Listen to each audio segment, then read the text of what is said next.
bibiqualaê, ambote, batuca sanji, bibiqualaê, eu ambote, bibiqualaê, eu ambote, batuca sanji, bibiqualaê.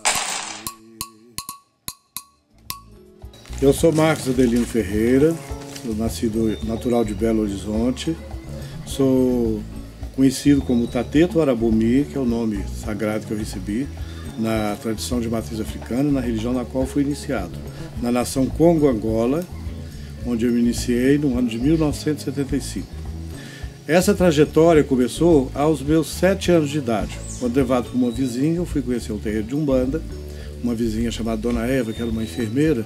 Percebendo a minha mediunidade, ela resolveu me levar numa festa de Cosme e Damião. E desde o dia que eu conheci esse espaço, que eu tive esse primeiro contato, eu me identifiquei muito e desde então, sempre que eu ouvia os tambores tocando naquele terreiro de Umbanda, eu lá para poder assistir a sessão, né, conhecendo todo aquele universo. E sem me dar conta, de repente eu já estava ali no meio da roda, já participando da gira. E na época isso era meio complicado, né? Porque criança frequentar terreiro era meio proibido, porque era um tempo em que para se tocar a sessão, para ter terreiro em Belo Horizonte, ou mesmo em Minas e outros lugares do Brasil, era preciso ter uma licença da Polícia Civil.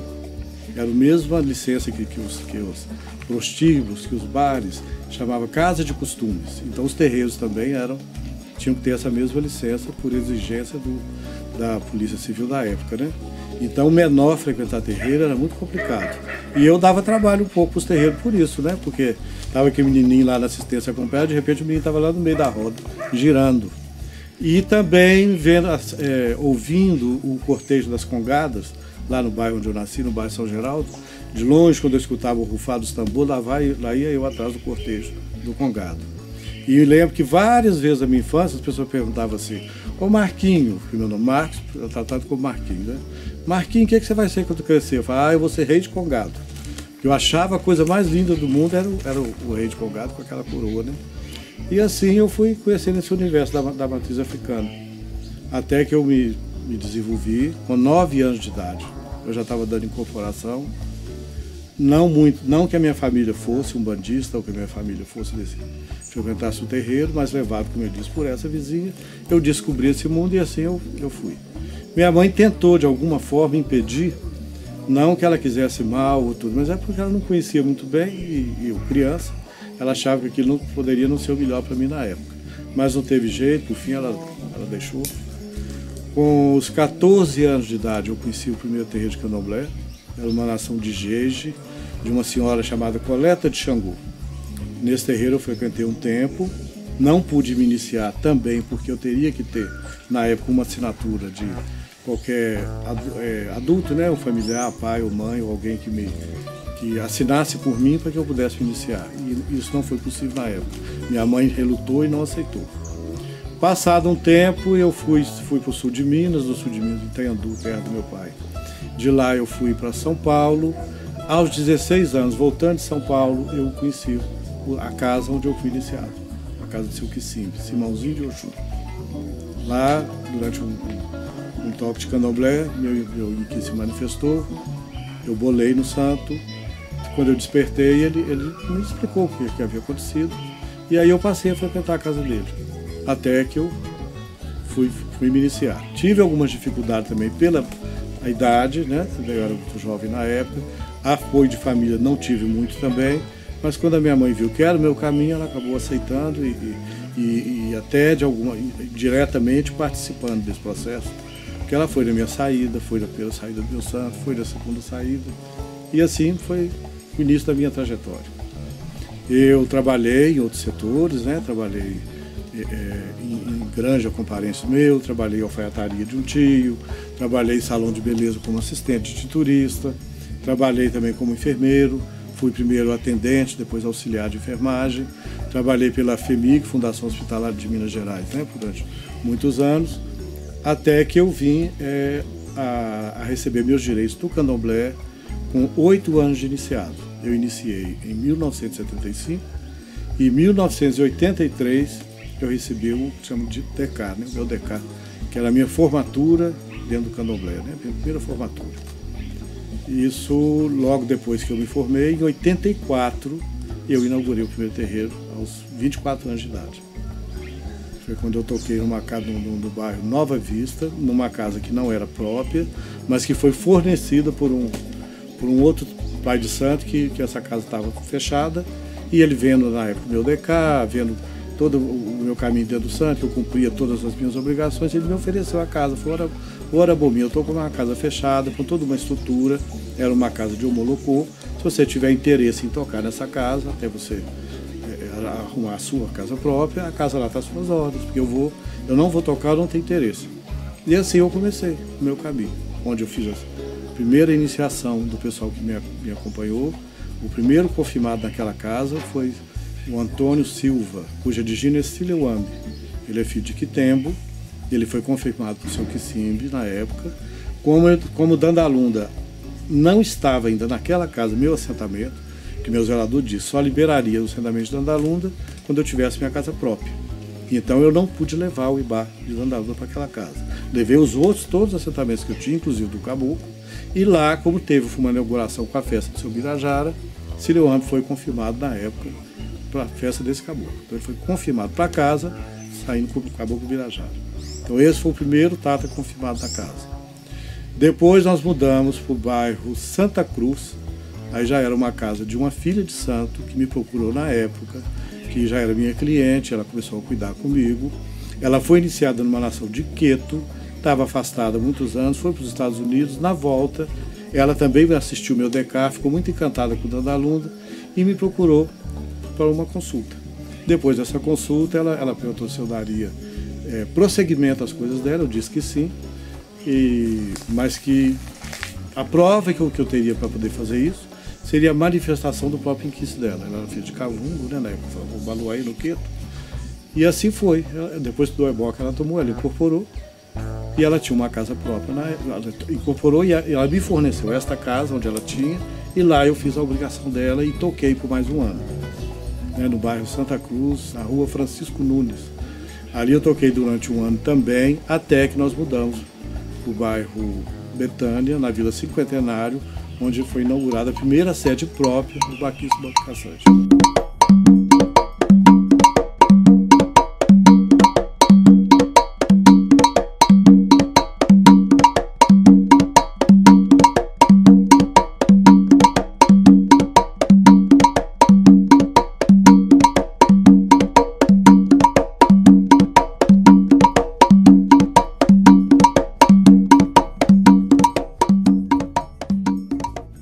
E ainda lá no Betânia, eu me lembro, como se fosse hoje, uma tarde lá em que teve uma obrigação na casa, e Dandalunda manifestou e reuniu os filhos de santo em cima de uma cisterna que havia dentro da cozinha, onde na época da reforma, que foi construído o terreiro, foi pedido que podia ser modificado qualquer coisa daquela casa, menos aquele poço que poderia ser tirado, porque a água do poço era fundamental para a manutenção do terreiro. Assim a gente manteve, né?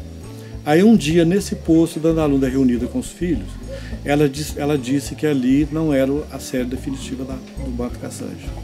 Que apesar de ser uma casa própria, que a gente mudaria para um outro espaço, e com as palavras dela, ela descreveu esse lugar aqui, onde nós estamos hoje, o terreno do Banco Caçante. Que haveria água, nascente, mata, espaço, terra, tudo necessário para a manutenção, né, de uma religião de matriz africana, como é o candomblé, que oculta a natureza. Ela descreveu esse espaço.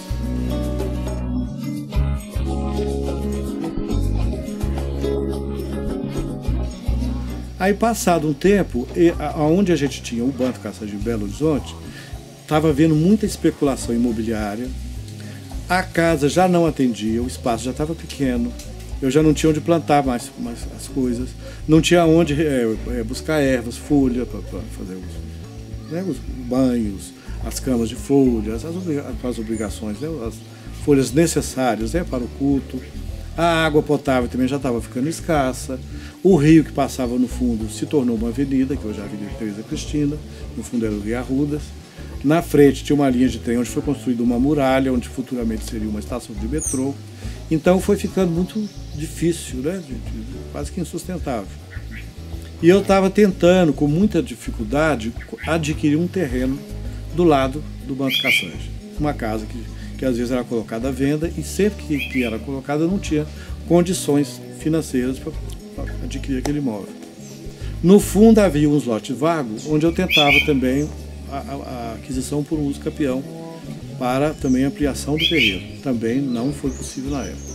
Aí um dia, eu com muita já cansado de tentar várias vezes, eu fui nos pés de Exu, no assentamento de Inzila, da casa, e a casa de Inzila ficava bem na frente, né, da rua, tinha o portão, de um lado era a casa de Inzila, do outro lado tinha uma casa de encosse. Eu estava conversando com o Inzila e eu falando mesmo sério com ele, bravo, olha, não estou pedindo nada para mim não, a casa que eu quero é para ampliar o nosso espaço, casa de moradia eu já tenho, eu já tinha um apartamento. E nessa conversa com o Exu eu senti como se ele tivesse dado uma risada, tivesse rido de mim. Quando eu terminei, quando eu saí da casa de Inzila, a minha campainha bateu. Quando eu atendi era o meu vizinho que morava do lado, chamado Laércio. Ele falou, eu tenho um sítio em Matheus Leme, eu gostaria que você conhecesse, que fosse lá um dia comigo para você ver, o que você acha de lá. Aí vim aqui com ele, a passeio, conhecer o espaço. Na hora que eu pisei aqui na entrada, que eu olhei para esse espaço, eu tive uma sensação de que eu já tinha vivido aqui algum dia, um déjà vu, né? Tudo aqui me era familiar. A mata, o ar, o pássaro cantando nas árvores. Eu lembro como se fosse hoje uma palmeira que tem em frente à roça, ainda existe lá esse coqueiro. Nele tinha um pássaro pousado bem na ponta, eu lembrei da ferramenta de catender. E eu fiquei muito encantado com o lugar e comentei isso com ele. E ele gostou muito dos elogios que eu fiz. Voltamos para Belo Horizonte. Passado um tempo, esse mesmo vizinho me chamou e me fez uma proposta, que seria a troca daquele espaço que eu tinha lá, nesse espaço aqui. Lá era um terreno de 360 metros. Aqui são 22 terrenos de 300 metros. Veja bem a diferença do tamanho desse espaço. E lá era um meio urbano, muito interessante para o comércio, mas pouco interessante para mim, que buscava uma outra relação com a natureza, com a vida e com a espiritualidade. Esse terreno permaneceu lá de 86 até 96, quando nós mudamos para Matheus Leme. Em novembro de 96, o terreno foi transferido para esse espaço onde nós estamos hoje. Isso já há 24 anos. Diga, mãe, que eu cheguei, tô chegada, esperei bem esperado, nessa minha caminhada, sou água de cachoeira, ninguém pode me amarrar, piso firme na corrente, que caminha para o mar, em água de se perder, eu não me deixo levar, eu andei. Houve muita resistência de filhos da casa, porque a maioria já estava acomodados, ali era próximo para eles, acharam que era muito longe, era muito fora de mão. Até parentes meus acharam que eu tinha, falou, você enlouqueceu. Você tem uma estrutura pronta dentro da capital de Minas Gerais, você vai para o interior, para a roça, para um lugar com estrada de terra, que aqui não tem água encanada até hoje, a água aqui ainda é de poço e de mina, né? Não tinha na época iluminação pública, a luz que nós temos aqui era fornecida para a fazenda vizinha, a fazenda Maquiné. Isso anos depois é que foi instalado, né, que foi colocada aqui a iluminação pública. E como eu disse, esse espaço era todo mato aqui, não tinha essas casas construídas, não tinha o baquice, não tinha o quarto santo, não tinha tudo, toda uma obra a ser feita, né, a ser construída. Uma construção que começou em 1996 e terminou em 2003, 7 anos de construção. Antes a gente tocava numa varanda que tem na casa onde eu moro, mas o barracão, com todas as dependências, foi inaugurado em 2003, 7 anos depois. E aqui se instalou o Baquice Banco Caçange.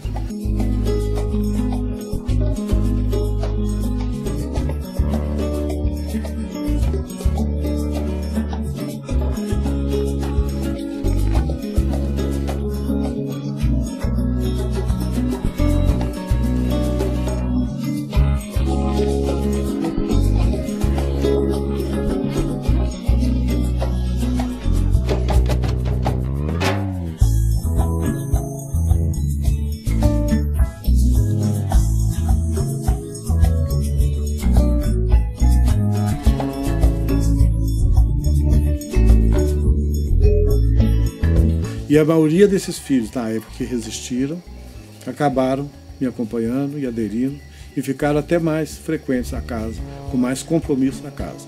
Aqueles que já não tinham compromisso antes não iam ter depois, né? Mas outros vieram, essa família foi crescendo e eu, cada dia mais, eu agradeço por estar nesse espaço, aqui no terreiro do Banto Caçante. Essa nova sede do Banto Caçante foi inaugurada em fevereiro de 2003, durante a celebração da minha obrigação também de 21 anos. Essa obrigação já foi ministrada pelo meu atual zelador, que é o senhor Londegi, Tateto Londegi. Tateto Londegi é um tio de santo, era irmão de seu Quissimbe que me iniciou. Com seu Quissimbe eu fiquei até minha 7ª obrigação. Tateto Londegi deu minha 14ª obrigação, ainda na sede em Belo Horizonte. E depois aqui, com a inauguração do Baquismo Banto Caçante, eu tomei com ele meus 21 anos, já nessa sede, nesse espaço, onde foi a grande festa, tanto da inauguração como dos meus 20 anos, foi um momento muito importante, né, dessa trajetória, dessa minha caminhada. Hoje as pessoas chegam, veem uma casa tão bem estruturada, um barracão bonito, né, toda essa estrutura que essa roça tem, como uma grande roça de candomblé, mas isso tudo teve muita luta, muito trabalho, muita cooperação de filhos, de pessoas que frequentam o terreiro, de amigos, todos contribuíram de alguma forma para a construção desse espaço. Inclusive, durante as festas aqui em Mateus Leme, festa de Santo Antônio, que é a festa do padroeiro da cidade, por vários anos a gente colocou barraca para vender acarajé, para vender comida, vender bebidas, festa, carnaval a gente colocava barracas, Belo Horizonte, feira, exposições, a gente trabalhou também muito para poder arrecadar, angariar fundos para poder construir essa casa.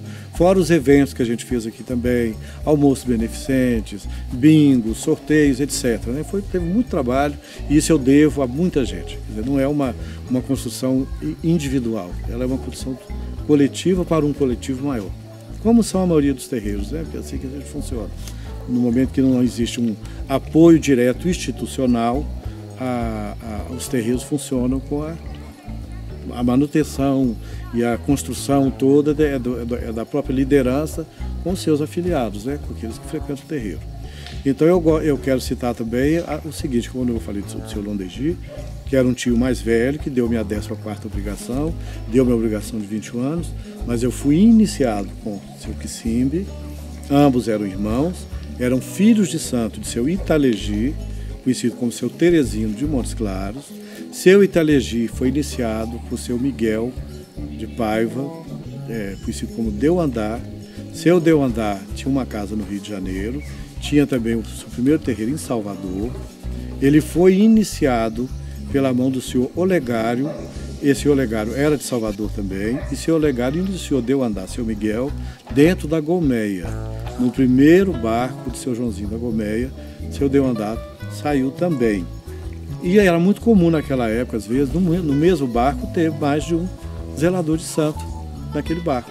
Às vezes vários muzenza, vários iaús, e um era de um inquice, outro era de outro, ou às vezes um era de um inquice, outro era de orixá, e assim convidava-se um amigo para poder ajudar naquele processo, e acabava aquele sendo o pai ou o padrinho daquele muzenza ou daquele iaú.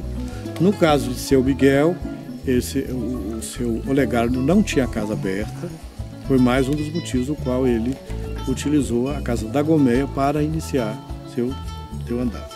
Há uma certa polêmica, porque muitas pessoas, por saberem que seu Miguel iniciou na Gomeia, sempre disseram que ele era filho direto do seu João da Gomeia. Isso há de se pensar justamente pelo fato de ele ter iniciado nessa casa. Mas apurando nas minhas trajetórias, nas minhas viagens, pesquisando, até que eu conheci seu Benzinho. Na época, seu Benzinho era presidente da Federação do Culto Afro em Salvador. Eu e Tateto Londegi, em conversa com ele nos apresentou o livro de registro da casa de seu Deu Andar. Nesse livro tinha a data de iniciação dele, o zelador de santo dele, né, o tateto de inquice dele, a casa onde ele foi iniciado, e tudo isso está citado lá. Então não é nada que eu tenha inventado ou contando história. Isso é um fato que é comprovado. Eu tenho as fotografias, né, aqui no barracão de todos eles, com os nomes deles. Tenho anotado lá nos registros as datas. Seu Olegário era filho de santo de Mameto Tuenda de Anzambi, mais conhecida como Maria Neném, que era uma célebre, né, Mameto de Inquice do Angola, cuja Mameto iniciou também seu Bernardinho do Bate-Folha, iniciou seu Siriaco do Tumbajuçara. Esses foram os mais conhecidos, né? E segundo relatos, né, dessa mesma história, Dona Mameto Tuenda de Anzambi foi iniciado por Tata Quinunga, que era um angolano alforriado que em Salvador iniciou a Mameto Tuenda de Anzambi, Dona Maria de Neném.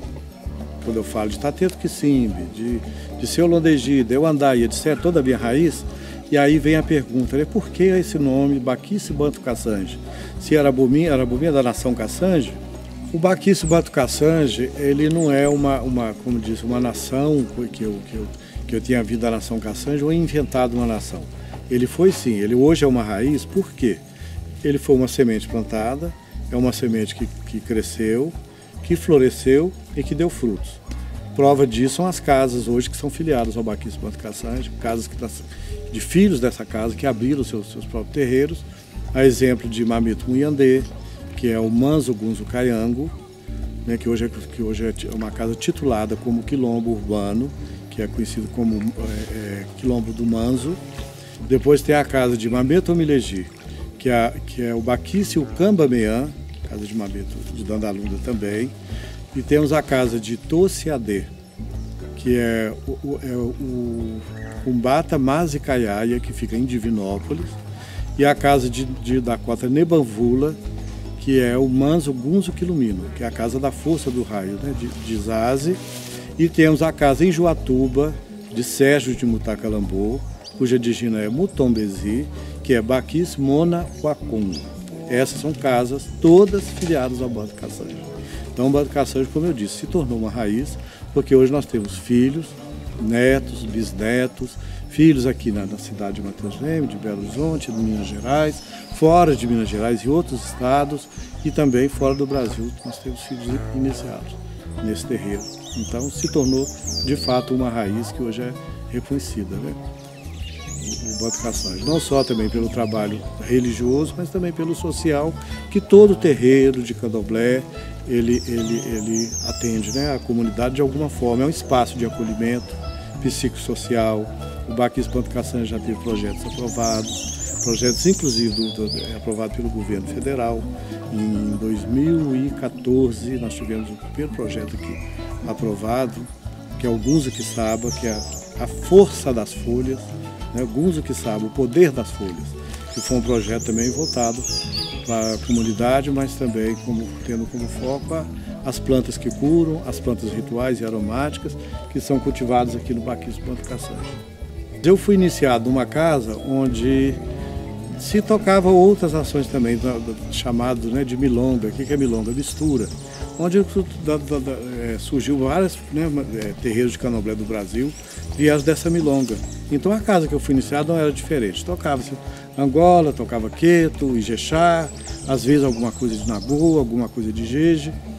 Mas eu fui sair no barracão, na minha iniciação, no meu barco tinha um Logoedé, inclusive teve alguma coisa de Queto por causa do meu, na época do Furitim, que se dizia, né, meu do Furitim, de Logoedé, mas eu fui iniciado em Dandalunda. E nós tivemos a saída no barracão de Muzenza. Saímos na primeira saída Muzenza Adelecongo, segunda saída Muzenza Cubaca, depois Panzenzê, Saque de Lazenza. Então a nossa iniciação foi considerada no Angola. E essa nação Angola que sempre fez meu coração bater mais forte. Seria muito mais cômodo para mim ter optado por nações urbanas, porque hoje existe mais hegemonia para as nações de Queto, como nós sabemos, por questões de estudo, de origem, de locais de pesquisa, né, tanto nos terreiros do Brasil como na África. E o povo banto, as nações bantas, né, como é o Angola-Congo, não teve essa mesma facilidade como nós sabemos da história, que foram os primeiros povos africanos a chegar no Brasil, todo um país a ser construído. Na diáspora, esse povo foi todo separado, mandado familiares, desmembraram famílias, mandado por várias partes do Brasil. Isso dificultou muito a manutenção da tradição, como nós sabemos. Mesmo vendo que a cultura banto está de norte a sul, leste a oeste do Brasil, a cultura banto está no falar, na culinária, na maneira de vestir, na musicalidade, e etc. Em toda a cultura e filosofia do Brasil, a tradição banto ela se manifesta, ela existe, né? No folclore, na cultura e etc. Mas no candomblé há muita dificuldade, porque para muitos há muita intolerância interna entre nações, como nós sabemos. Embora houve toda uma cooperação para que o candomblé se firmasse, mas hoje existe muita intolerância interna com relação às nações de candomblé. E principalmente vinda mais por parte dessas nações que estão com mais hegemonia e onde se considerava, na época, Angola como uma Umbanda alegre. Mas por que isso? Porque dentro da própria religião também existe um sincretismo entre as nações. Então, muita casa que se dizia Angola, se falava meu orixá, meu bori, meu ogã, minha Ekede, sendo que a nação de Angola tem um vocabulário próprio, tem nomenclatura para tudo. Mas a partir de então eu comecei a pesquisar, a buscar mais sobre essa nação, sobre a linguagem dessa nação. E conhecendo uma das pessoas que mais me influenciou nesse resgate foi Makota Valdina, de Salvador, do Tanuri Jussara. Em conversa, assistindo uma palestra de Makota Valdina, fiquei muito tocado pelas falas dela, como muita gente já conhece, né? Makota Valdina, conhecida internacionalmente, e tanto dentro do movimento negro como nas religiões de matriz africana. Ela sempre se posicionou em defesa da tradição banto. Outro foi o seu Geraldo Beltério, que é o Benzinho, Tata Condiandembo, de Salvador. Ele também sempre defendeu de maneira muita dignidade e de maneira muito enfática a questão da nação de Angola. Que nós temos ritos, mitos e palavras próprias, não precisamos de usar a identidade de outra nação. Com todo respeito, porque toda nação é importante, toda nação é grande, e o candomblé sobrevive graças à cooperação entre uma e outra, mas cada uma tem a sua identidade. E Angola tem identidade própria, como a nação Angola Congo tem identidade própria. Então, se nós temos língua própria, temos identidade, por que vamos usar a identidade do outro? Vamos usar a nossa própria. E foi assim que eu consegui a me firmar e manter essa coesão e essa raiz firmada, fincada na tradição de Angola. E eu tenho amigos, inclusive Erisvaldo, que é um intelectual, que é um professor, é da nação de Queto, mas tem muito respeito pela minha casa, pela minha trajetória. E ele já falou, Arabomi, a história do candomblé de Angola em Belo Horizonte é uma antes e outra depois de você. Você mudou muita coisa dentro do candomblé de Angola, de Belo Horizonte e de Minas Gerais. Eu não falo isso com vaidade, eu falo isso com certo orgulho, porque eu busquei, eu lutei por isso e isso está valendo a pena.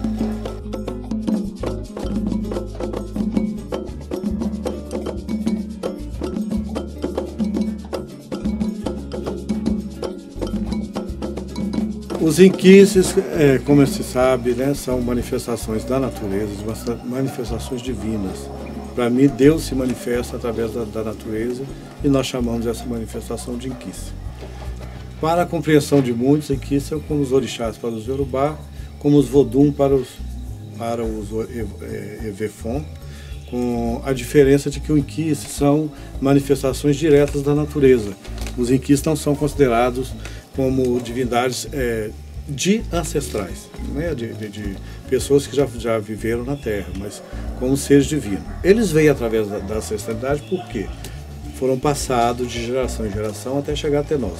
Então existe um elo ancestral também, mas eles, na origem, para nós, não existe, por exemplo, história dos inquis como vidas terrenas, como seres humanos. Eles são divindades personificadas, como heróis, né, como seres, né, com poderes, mas não que tiveram vida própria na Terra, mas que já existiram e existem por si. Então eles são essa manifestação divina, tanto no micro como no macrocosmos, né, são seres que estão em todo esse universo e que se manifestam também nessa natureza, como na natureza humana. Então por isso nós temos também o nosso arquétipo pessoal ligado a cada inquice que vai dar essa personalidade também. Assim como tem as divindades das águas, as divindades da terra, as divindades do fogo, os inquices do ar, né, os inquices da mata, os inquices do vento, do ar, todos estão ligados a uma parte da natureza. E cada pessoa herda do seu inquice um pouco dessa natureza, desse arquétipo. Eu sou filho de Dandalunda Kisimbi e de Tateto Angorô. Eu me sinto muito vivo, forte, porque isso é muito vibrante na minha vida, a presença de inquice. Isso eu acho que desde que eu me entendo por gente, e depois que eu conheci o Candomblé, que eu entendi, né, o que era inquice, que eu me iniciei, isso deu um novo sentido para a minha vida. Mas eu falo da Dandalunda com muito carinho, com muito amor, porque ela é a dona da minha cabeça, ela é a dona da minha vida, ela é a dona do meu destino, ela é a água que eu bebo, ela é a água que me fortalece, a água que me purifica, a água que me alimenta, a água que me dá um pouco de compreensão e de sabedoria. Né? Simbiê, Dandalunda. Dande, dande, o dande, wara, dande, dande, o dande, wara, o que dande, wara, dande, o que dande, wara, dande. Ter esse nome de Arabomi, do qual eu sou mais conhecido, foi o que trouxe para mim um renascimento, um resgate de algum elo perdido, um acolhimento dentro da religião de matriz africana, do terreiro de Candomblé, do qual eu procuro também transmitir, né, para meus filhos, para aqueles que buscam no Candomblé também esse entendimento, essa compreensão, eu procuro passar para eles. E eu não sei se eu consigo na proporção da qual eu recebi. Porque para mim é muito grandioso esse legado, isso que me foi transmitido e que me foi passado. Isso dá um sentido à minha vida, me faz compreender, né, essa cosmovisão também banto, do significado da vida, da espiritualidade, dessa filosofia de vida que o Candomblé me traz. E principalmente, o que mais me deixa muito tranquilo e feliz e realizado é não ter o discurso da verdade absoluta. Nós não somos detentores da verdade absoluta. A verdade, como sabemos, ela é relativa. Ela depende do lado em que se está. Né? Você nunca será justo se você não ouvir os dois lados. Então, quando você vivencia outros lados, percebe e respeita, aí sim, você pode compreender um pouco, uma parte, uma fagulha dessa grande verdade que é até Deus, né, como nós podemos chamar de Nzambiapum, como nós o chamamos, o Deus Criador, e que através dele se manifestam toda essa energia e força da natureza.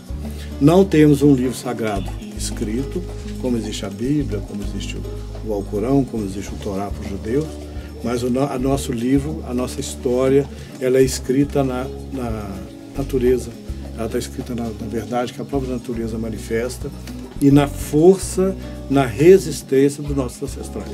Que apesar da escravidão, do sequestro causado pela escravidão, da vinda para um outro continente, de se estabelecer no novo mundo, permanece vivo até os dias de hoje. Isso, para mim, é a maior verdade que nós podemos ter dentro da nossa tradição dessa religião de matriz africana. Por isso eu me mantenho, por isso eu continuo. E um outro fator muito importante do Candomblé para nós é que é uma porta aberta, sem discriminação. No Candomblé nós não relutamos, não aceitamos, né, a homofobia, a transfobia, o racismo também é outra coisa que nós procuramos estar sempre combatendo. E nunca essa cosmovisão de céu e de inferno, de bom e de mal. Não, pelo contrário, nós buscamos o equilíbrio entre as forças e energias, porque a natureza tem de tudo. E na natureza você tem que ter essa compreensão, tem que ter esse respeito. E a gente, enquanto sacerdote, enquanto um líder, né, de uma liderança de um terreiro, de uma matriz africana, nós temos que ter essa abertura, temos que ter esse olhar. Até com relação à própria política, nós temos que ter muito cuidado com isso. Político, todos nós somos de nascença, todo ser é político, né? Desde que você nasce, que você convive numa sociedade, você é um ser político. Mas a política partidária, não podemos impor isso aos nossos seguidores, aos nossos filhos e à nossa casa. Isso não é o nosso papel. O nosso papel é acolher, entender, claro, tendo nosso posicionamento, tendo nossas opiniões sim, mas respeitando a visão e a opinião do outro.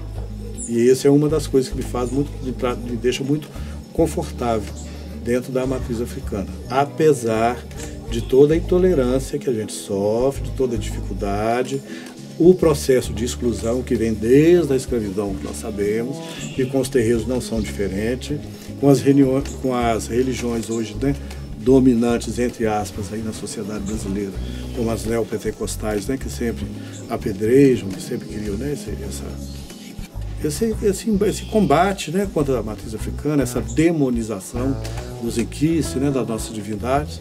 Mas isso para nós é tranquilo, porque nós sabemos que demônio para nós não existe. Nós nem citamos essa palavra, né?